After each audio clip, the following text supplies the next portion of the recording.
আছে। এখন তুলে নিয়ে বাড়িতে গিয়ে যখন মন্দিরে পূজা অর্চনা করে ওই গোবরে পোকা যে ফুলের ভিতরে ছিল ওই ফুল যখন আমার রাধা গোবিন্দের চরণে দিয়েছেন, এবার তিনমুন উদিত হয়েছে ওই ফুল আস্তে আস্তে প্রস্ফুটিত হয়ে যেই প্রস্ফুটিত হয়েছে তখন গোবরে পোকা ফুল থেকে বাইর হয়ে দেখতে পাচ্ছে আমার রাধা গোবিন্দের যুগল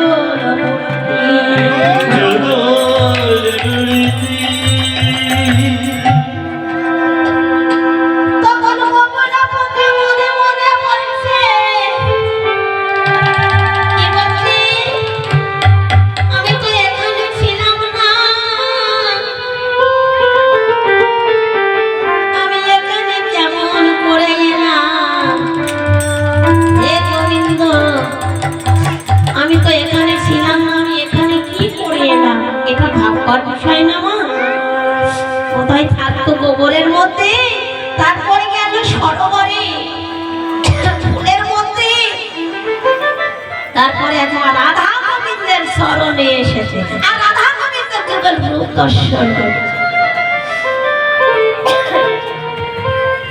তাই গোবরের পোকা মনে মনে বলছে, হে গোবিন্দ তুমি বলে দাও আমি এখানে কি করে এলাম। তখন অন্তর্যামী গোবিন্দ বলছেন, ওরে গোবরে পোকা তোর কি সৌভাগ্য জানি, তুই এখানে কেমন করে এলি?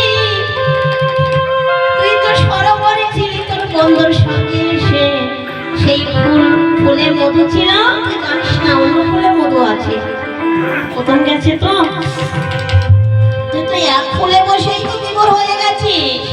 কিন্তু দিদিমণি যখন পাঠে বসেছিলাম ফুলটা বন্ধ হয়ে গেছিল, সেই সময় তুই আটকা পড়েছিলি।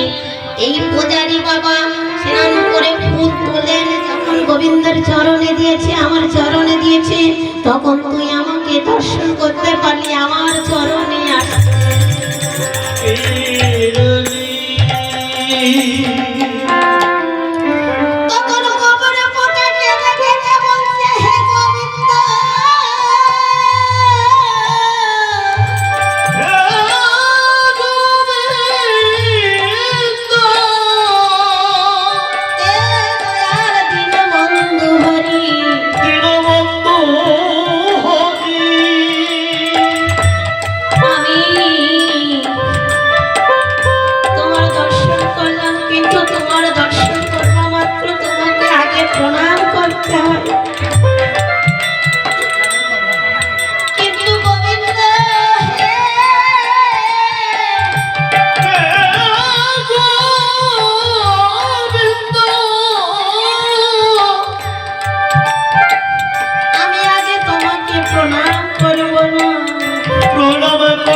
ভাই আমার ওই গোবর থেকে তুলে তোমার চরণে আমাকে পৌঁছাইয়ে দিল।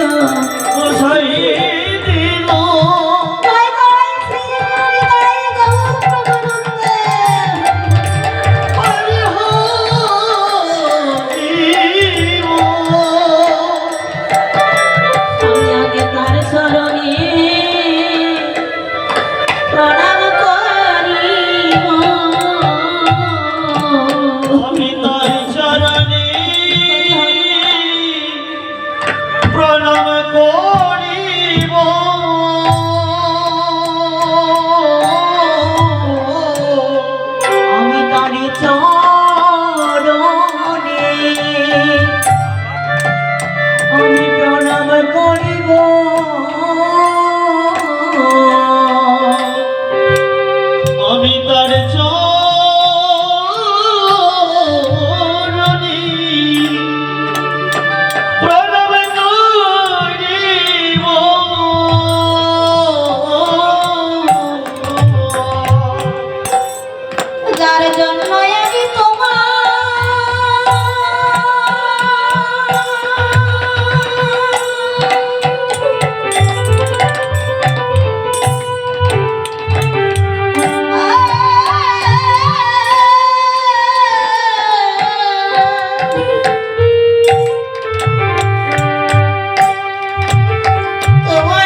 থাকে তার চরণে।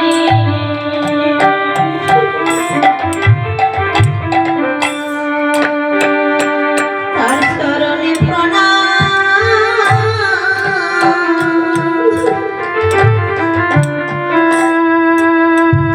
করিব।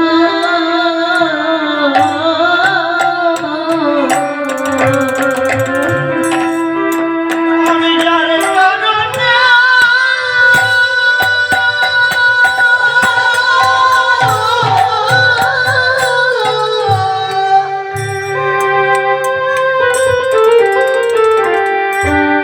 দর্শন পেলাম,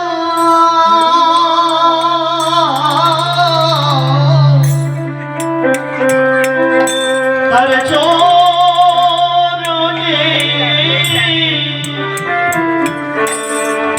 প্রণাম করিব।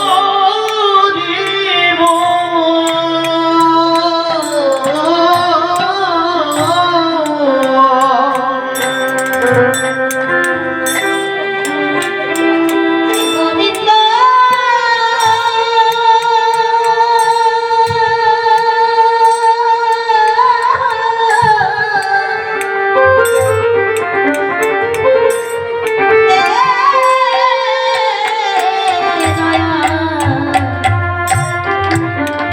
দীনবন্ধু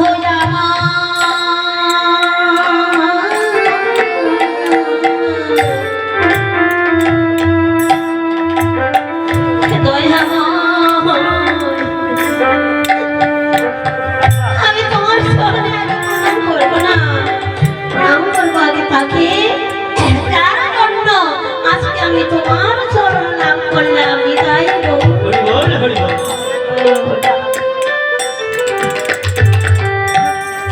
তাই বাবা, আজকে আপনাদের মতো কৃষ্ণ ভক্তের বদন